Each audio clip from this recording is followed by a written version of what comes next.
Yo, magandang araw o magandang gabi sa inyo, mga viewers at followers ko. So, ngayon meron na naman tayo syempre ng ukay-ukay episode. At eto, naka-new arrivals na naman tayo. Mamaya ko na i-announce kung saan tayo nag-ukay-ukay ngayon.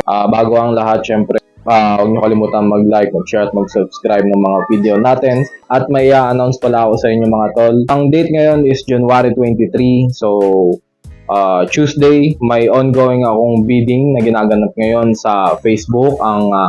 Matatapos ng bidding na to sa January 25. So, ang binibid kong item is itong The Mountain na yan, tatlong lobo. So, sobrang solid na ito mga tol. Size medium ang tag.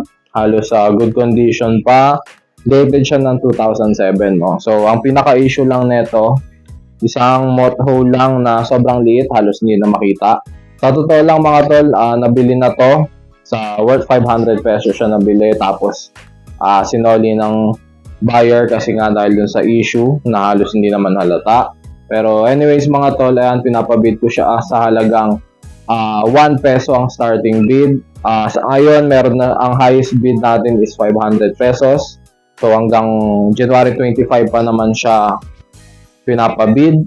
So try nyo humabol mga tol para sa mga viewers ko dyan na interesado. Pumunta lang kayo sa Facebook ko, Matt Munoz. At doon nyo makikita, nakapin na siya sa mismong timeline ko. At kung gusto nyo mag-bid na lang kayo. So ayan, mag-start na tayo. Papanood ko sa inyo yung episode ngayon natin ng Lason edition natin sa may ukay-ukay sa may Muzon, SJDM Bulacan. So ayan, panoorin nyo na muna mga tol sa may Stara Ukay-Ukay. Shoutout sa Stara Ukay-Ukay. At kay Big Boss dahil pinauna niya tayo mag-select. Pero ayun, wag na natin patagalin. Panoorin nyo na muna. So, mukhang new arrivals kaila bossing dito ngayon Silipin natin mga tol. Check natin, baka makadagit pa tayo ng ukay. Let's go.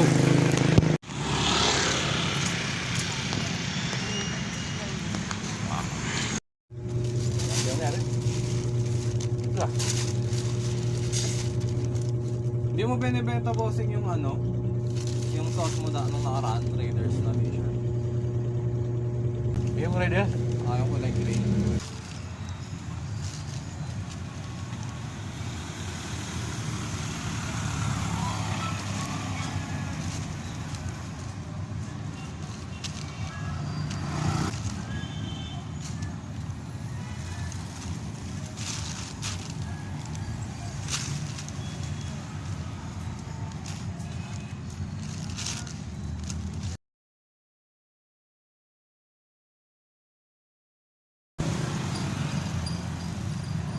Dito nalalabas. Yung mga branded bossing malaban sana. Tas para mawala yung gusot, Tapos lansa, di ba? plancha. Yung steamer. Ayan yung arrivals ulit dito. Hello bossing. Pinasilip. Ito na lang yung mga abangan nyo. Yan, hard rock. The Punisher. Liwanag Ayan, Marvels. The Punisher. RL, Polo, tas Adidas, kaso katag. Champion. Magkano ang isa neto bossing? Magkano ang isa? Yan, baka ito kunin natin, The Punisher tsaka RL. Anong kuha mo dyan? Yung hindi ka malulugi. RL 150 each.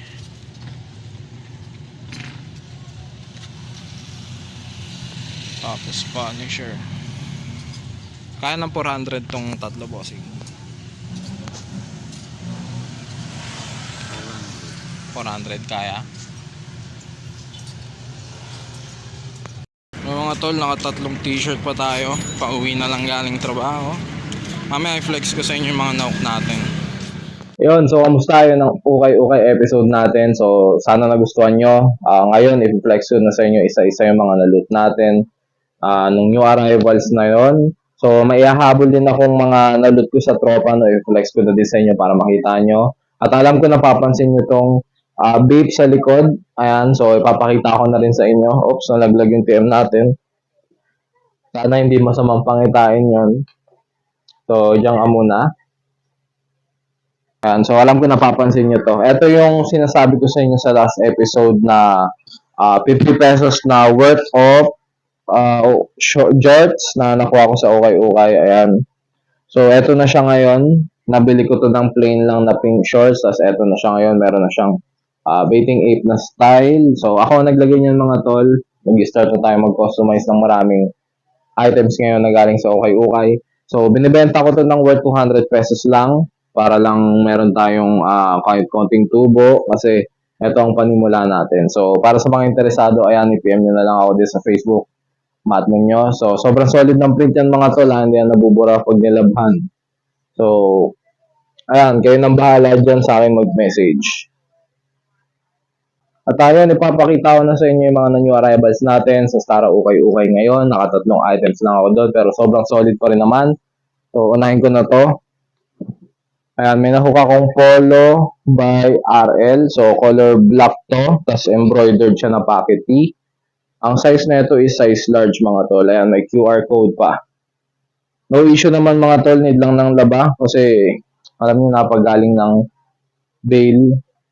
Gusot-gusot pa. Tsaka amoy bulto. So, eto nakuha lang natin to ng 100 pesos. Ayan. Hindi pa na-display, di ba? Ako na agad yung sumiselect. So, ito, Punisher na t-shirt. Marvel tag naman to mga tol. Ito, sobrang astig din ito. Ayan. Size large naman to. No issue din mga tol. Ayan, hindi yan crack pins mga tol. Ganyan talaga ang design yan. Wala na siyang backit. Wala namang pinholes. Need lang din ng laba. So, nakuha ko to ng 150 pesos. Ayan.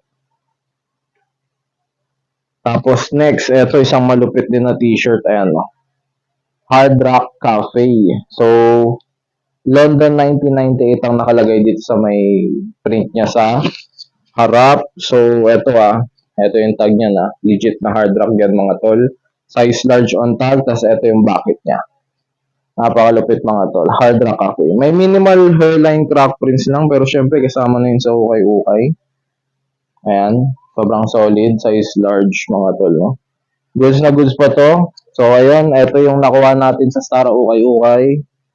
Isang polo na RL. Isang Punisher na Marvel shirt. Ito na. Ayan. Tapos isang Hard Rock Cafe na t-shirt. So, ayan yung loot natin, 400 pesos. Yung tatlo.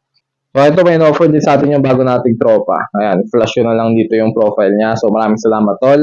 Nag-offer siya ng Dickies Flex. Nabili niya daw to tapos malaki sa kanya. Kaya, naisipan niya na lang na ipasa sa akin. So, ang kaso nito mga tol, may ano lang siya. May borda, katulad ng karamihang workwear dyan. Tapos, Dickies Flex pala to mga tol, kaya print tag lang siya. So, XL siya. Malaki nga talaga. Pero, syempre, sanay naman tayo magsuot ng malaki. Kaya, palag-palag na yan. Maliban doon, may mga patak lang siya ng pintura na sa tingin ko matatanggal ko naman. Kaya, goods lang, no? So, ayan. Nabili ko to sa kanya ng, ako pa yung nagpresyo niya eh. 200 pesos ang in-offer ko. So, pumayag na siya. Wala nang sabi-sabi. So, ayan. Nasa akin na ngayon. Tapos next ito, shoutouts kay Larry Lora. Para sa steel price, nagpa-bid siya ng mga items, 100 pesos each. So, nakakuha tayo ng dalawang t-shirt sa kanya. Isang Dragon Ball Z, tsaka isang Pro Club na orange. So, ito, excited ako. Di ko pa nabubuksan to. Ngayon, ibubuksan ko na para makita natin. Makikita nyo naman, napaka-solid ng packaging. Maraming salamat. So, Larry. So, ayan. Unahin natin tong Dragon Ball. So, eto, katag pala to mga tol, pero goods pa rin. Ayan, may ano pala siya, may bucket pala. So, wala siyang tag o fade tag. Baka print tag to na fade, pero kulay purple. Ayan. Si Goku tsaka si Frieza, ayan. Si Vegeta, si Gohan ata yan, tsaka si Krillin. Ayan. So, ayan no, The Frieza Saga. 1990 to 1991. Sobrang solid, mga tol. Ayan yung bucket niya. Ayan. Eto, nakuko lang to ng 100 pesos. Wala nang pumalag sa bidding. Kaya, goods na rin. Tapos next, etong Pro Club. Eto sobrang suwabe mga tol, sinasabi ko sa inyo. Damn. Size large to mga tol. Orange na orange, parang preso to dito. Ayan o. Ang lutong pa ng tag, tsaka nung tela. Sobrang solid, sobrang steel price. Ito, nakuha ko lang to ng 200 pesos. Shoutouts kay Mark Rayson kasi nag-bid siya ng 200. Hindi, bali si Mark Rayson pa lang nag-bid ng 200 tapos ako yung kumuha ng 250. So, nakuha natin to ng 250. Sobrang solid mga tol. No issue. Ang ganda ng kulay, napakatingkad. So, ayan, sobrang solid. Ang total na nagastos ko dito is 350 pesos. Ayan, dito sa Pro Club, tsaka dito sa Dragon Ball Z natin. So, ang overall na nagastos natin sa episode na to is 700 pesos mga tol. So, sobrang medyo malaki-laki rin pero sobrang solid naman. Mare-resell pa natin to lahat. Especially itong mga na-new arrivals natin sa Star Ukay, tsaka itong Dragon Ball. Ito isasabay ko sa Dragon Ball collection natin. Ng live, ito baka gamitin muna natin pang TikTok. So, ayun mga tol. So, sa 750 pesos na meron na tayong 5 solid na item. So, ayun lang mga tol ang episode natin ngayon. Sana nagustuhan nyo. Kita-kits pa rin tayo sa next episode. Gaya ng dati, marami pa akong i-upload sa inyo na sobrang bangi sa mga episode. Pero ngayon, eto na muna. See you soon na lang. Peace out. Nga pala mga tol, yung pinapabid natin. Eto, ipaalala ko lang sa inyo, baka gusto nyo sumali. Current bid niya is 500 pesos. Tapos ito, FS natin na ng 200 pesos lang mga tol. Kaya nang bahala. Search nyo ako sa Facebook, Matt Munoz, o kaya sa Facebook page natin, The Side Hustle Trip Shop. Ganun din sa TikTok, The Side Hustle Trip Shop. Tayo na. Peace out na mga tol.